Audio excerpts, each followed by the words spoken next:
Hey guys, welcome back to the channel. तो आज की वीडियो में मैं डिस्कस करूंगा ऑडिट का 60 डे प्लानर की एग्ज़ाम से पहले 60 डेज़ जो होते हैं आपके क्लासेस ख़त्म होने के एंड पेपर के बीच में जो 60 डेज़ का टाइम होता है, जो कि आपके पास 60 डेज़ ही होने चाहिए, इससे कम होंगे तो आप अच्छे से नहीं पढ़ पाओगे। उसमें हम ऑडिट सब्जेक्ट की कैसे प्लानिंग कर सकते हैं कि कब हम सिलेबस कंप्लीट करेंगे, कब हम रिविजन करेंगे, कब हम राइटिंग प्रैक्टिस करेंगे। So I'll be discussing these things with you in this video. So let's get right into it. So the very first point is आपको इसको फेजेस में बांटना होगा, 3 फेजेस में, जो कि है आपका कंप्लीशन, रिविजन, राइटिंग प्रैक्टिस। इन 3 फेजेस में आपको बांटना होगा और इन 3 फेजेस में आप बांटोगे 30, 20 एंड 10 डेज में। 30 days is for your completion, 20 days is for your revision and 10 days is for your writing practice. तो आपको इन सब रेशियोज में अपनी प्रिपरेशन को लेकर चलना होगा। The second point is your study material. सिर्फ और सिर्फ आईसीए की मॉड्यूल पे फोकस करना और कहीं मत जाना, क्योंकि आपको मार्क्स तभी मिलेंगे जब आप आईसीए की मॉड्यूल वाली लैंग्वेज लिखोगे, और वरना नहीं मिलेंगे। As simple as that.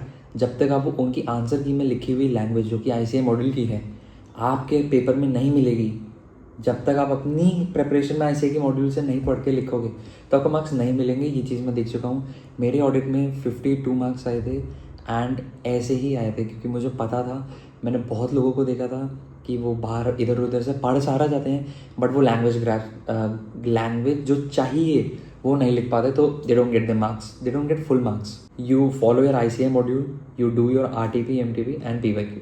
Okay, तीसरे पॉइंट पे अब हम चलते हैं, क्योंकि थ्योरी सब्जेक्ट है, you need to learn it.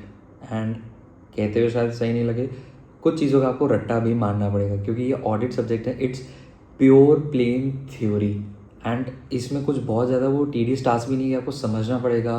बहुत बड़े बड़े फॉर्मूलाज हैं, क्वेश्चन सॉल्व करने हैं बहुत ज़्यादा बड़े बड़े। It's basic common sense. अगर आपने कॉन्सेप्ट पढ़ रखा है एंड आपको वो समझ में आ चुका है एंड आप क्वेश्चंस पढ़ते हो, तो बेसिक कॉमन सेंस लगा के आप वो कॉन्सेप्ट अप्लाई करके उसका आंसर बहुत ईजिली लिख सकते हो। It all depends upon your language and your writing practice. इसलिए इस चीज़ को हमने डिवाइड किया था कि कंप्लीशन करेंगे, रिवाइज करेंगे, फिर 10 दिन हम राइटिंग प्रैक्टिस करेंगे। अब मैं चलता हूँ इंपॉर्टेंट पॉइंट पे, फ्लो। कैसे 30 डेज़ करने हैं, 20 डेज़ करने हैं, 10 डेज़ करने हैं। 30 डेज़ में आपको अपना ऑडिट सब्जेक्ट कंप्लीट करना ही करना है। आपके पास 1 मंथ है, आप सुबह जल्दी उठ के करो, आप रात में करो, it all depends upon you. But 30 दिन is maximum time which you should take to complete your audit subject syllabus, excluding classes and excluding revision. आपको अपना याद करने का जो टाइम है ना, ये वो पीरियड है।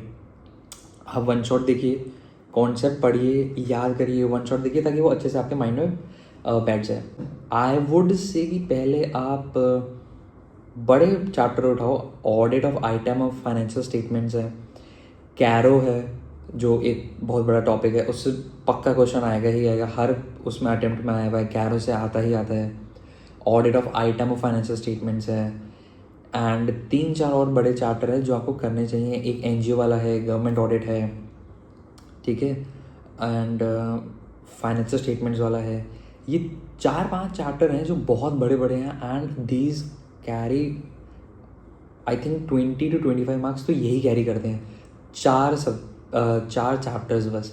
तो आप पहले इनको करिए ताकि जब तक आप रिवाइज करें तो एटलीस्ट आपके ये चैप्टर्स ज़्यादा रिवाइज हो चुके होंगे कंपैरेटिवली टू द चैप्टर्स जिनकी वेटेज थोड़ी सी कम है बट इंपॉर्टेंस आ रहे हैं। पूरा सिलेबस करना है, कुछ भी स्किप मत करना, क्योंकि पेपर में अगर आ जाएगा तो सिंपल सी चीज़ है, मार्क्स नहीं मिलेंगे।